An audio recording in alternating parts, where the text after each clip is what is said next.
The Three Musketeers by Alexandre Dumas. Chapter 57, Means for Classical Tragedy. After a moment of silence employed by Milady in observing the young man who listened to her, Milady continued her recital. "It was nearly 3 days since I had eaten or drunk anything. I suffered frightful torments.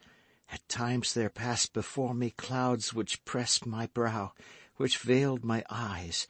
This was delirium.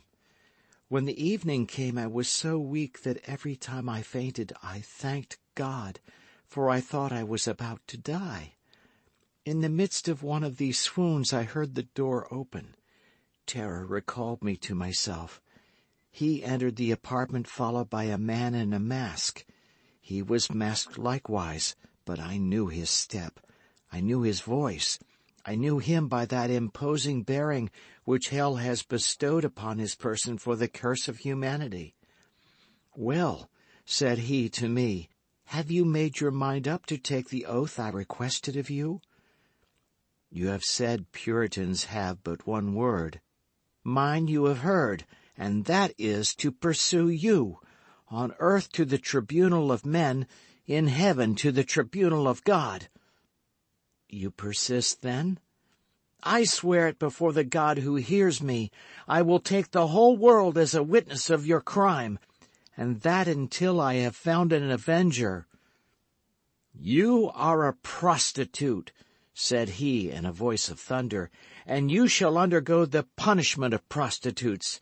Branded in the eyes of the world you invoke, try to prove to that world that you are neither guilty nor mad.' Then, addressing the man who accompanied him, 'Executioner,' said he, 'do your duty.' 'Oh, his name, his name!' cried Felton. 'His name, tell it me!' Then, in spite of my cries, in spite of my resistance, for I began to comprehend that there was a question of something worse than death, the executioner seized me, threw me on the floor, fastened me with his bonds, and suffocated by sobs, almost without sense, invoking God, who did not listen to me, I uttered all at once a frightful cry of pain and shame. A burning fire, a red-hot iron, the iron of the executioner, was imprinted on my shoulder." Felton uttered a groan. "Here," said Milady, rising with the majesty of a queen, "here, Felton, behold the new martyrdom invented for a pure young girl, the victim of the brutality of a villain. Learn to know the heart of men, and henceforth make yourself less easily the instrument of their unjust vengeance." Milady, with a rapid gesture, opened her robe, tore the cambric that covered her bosom, and, red with feigned anger and simulated shame, showed the young man the ineffaceable impression which dishonored that beautiful shoulder. "But," cried Felton, "that is a fleur-de-lis which I see there." "And therein consisted the infamy," replied Milady. "The brand of England. It would be necessary to prove what tribunal had imposed it on me, and I could have made a public appeal to all the tribunals of the kingdom. But the brand of France! Oh, by that, I was branded indeed." This was too much for Felton. Pale, motionless, overwhelmed by this frightful revelation, dazzled by the superhuman beauty of this woman who unveiled herself before him with an immodesty which appeared to him sublime, he ended by falling on his knees before her as the early Christians did before those pure and holy martyrs which the persecution of the emperors gave up in the circus to the sanguinary sensuality of the populace. The brand disappeared. The beauty alone remained. "Pardon! Pardon!" cried Felton. "Oh, pardon!" Milady read in his eyes, "Love, love!" "Pardon for what?" asked she. Pardon me for having joined with your persecutors." Milady held out her hand to him. "So beautiful, so young," cried Felton, covering that hand with his kisses. Milady let one of those looks fall upon him which make a slave of a king. Felton was a Puritan. He abandoned the hand of this woman to kiss her feet. He no longer loved her. He adored her. When this crisis was past, when Milady appeared to have resumed her self-possession, which she had never lost, when Felton had seen her recover with the veil of chastity those treasures of love which were only concealed from him to make him desire them the more ardently, he said, "Ah, now, I have only one thing to ask of you, that is, the name of your true executioner, for to me there is but one. The other was an instrument, that was all." "What, brother?" cried Milady. "Must I name him again? Have you not yet divined who he is?" "What?" cried Felton. "He, again he, always he. What, the truly guilty?" "The truly guilty," said Milady, "is the ravager of England, the persecutor of true believers, the base ravisher of the honor of so many women. He who, to satisfy a caprice of his corrupt heart, is about to make England shed so much blood, who protects the Protestants today and will betray them tomorrow." "Buckingham! It is then Buckingham!" cried Felton in a high state of excitement. Milady concealed her face in her hands, as if she could not endure the shame which this name recalled to her. "Buckingham, the executioner of this angelic creature!" cried Felton. "And thou hast not hurled thy thunder at him, my God! And thou hast left him noble, honoured, powerful, for the ruin of us all!" "God abandons him who abandons himself," said Milady. "But he will draw upon his head the punishment reserved for the damned," said Felton with increasing exultation. "He wills that human vengeance should precede celestial justice." "Men fear him and spare him." "I," said Felton, "I do not fear him, nor will I spare him." The soul of Milady was bathed in an infernal joy. "But how can Lord de Winter, my protector, my father," asked Felton, "possibly be mixed up with all this?" "Listen, Felton," resumed Milady, "for by the side of base and contemptible men there are often found great and generous natures. I had an affianced husband, a man whom I loved, and who loved me. A heart like yours, Felton, a man like you. I went to him and told him all.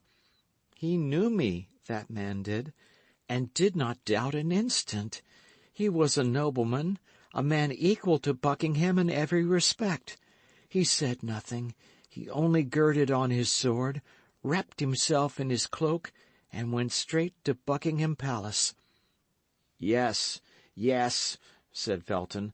"I understand how he would act. But with such men it is not the sword that should be employed, it is the poniard." "Buckingham had left England the day before, sent as ambassador to Spain, to demand the hand of the Infanta for King Charles I, who was then only Prince of Wales. My affianced husband returned. 'Hear me,' said he, 'this man has gone, and for the moment has consequently escaped my vengeance. But let us be united, as we were to have been, and then leave it to Lord de Winter to maintain his own honour and that of his wife.'"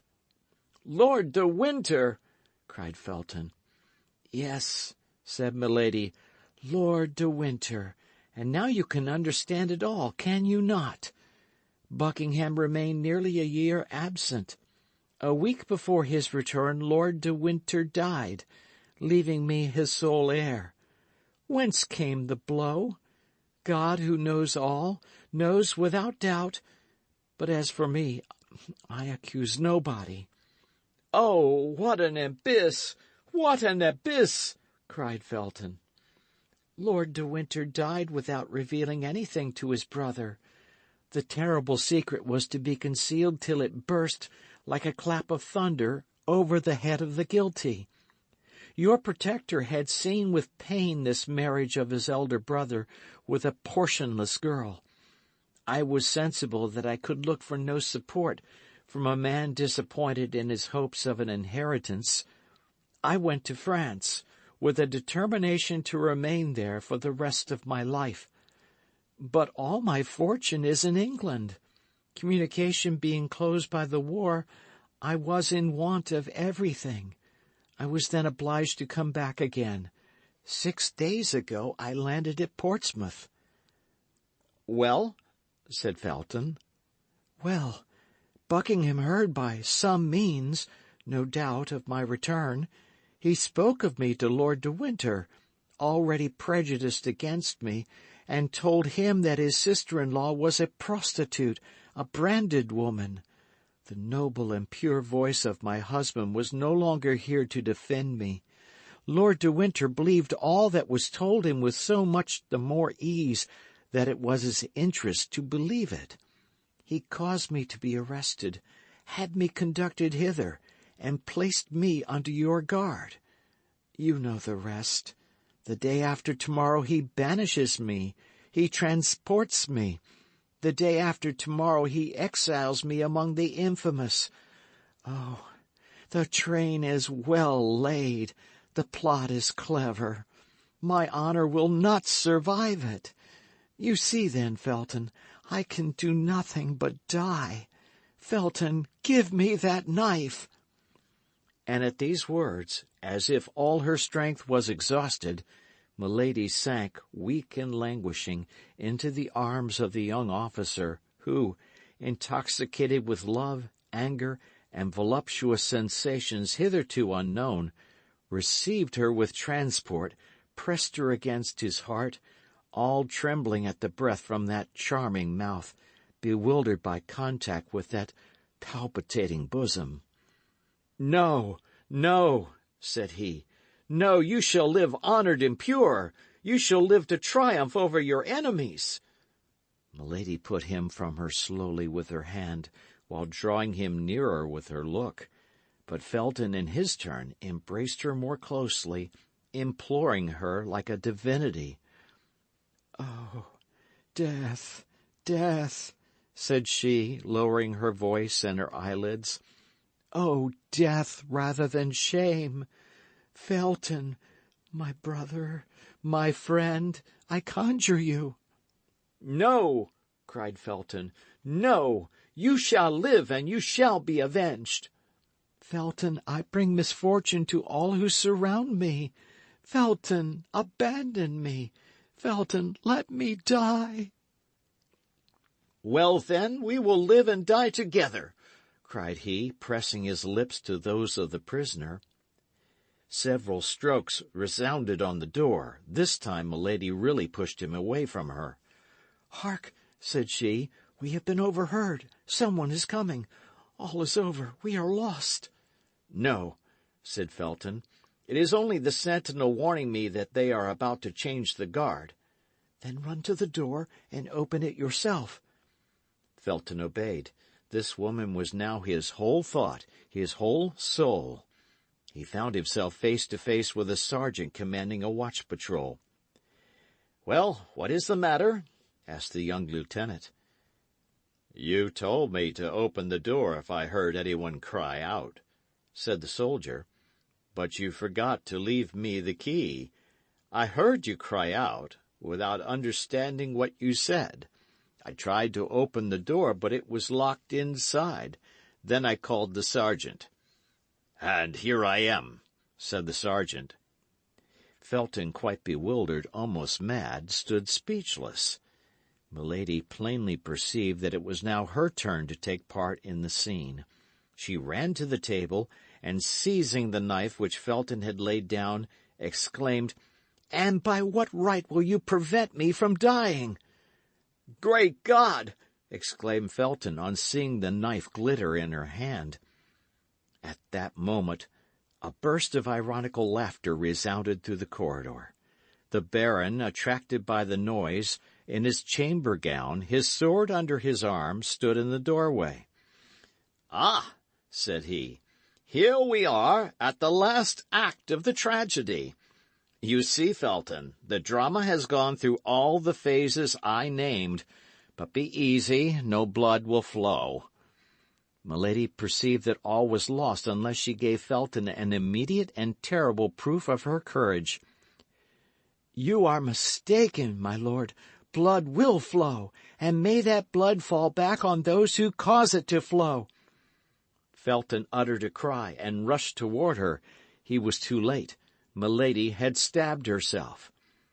But the knight had fortunately, we ought to say skillfully, come in contact with the steel busk, which at that period, like a cuirass, defended the chests of women.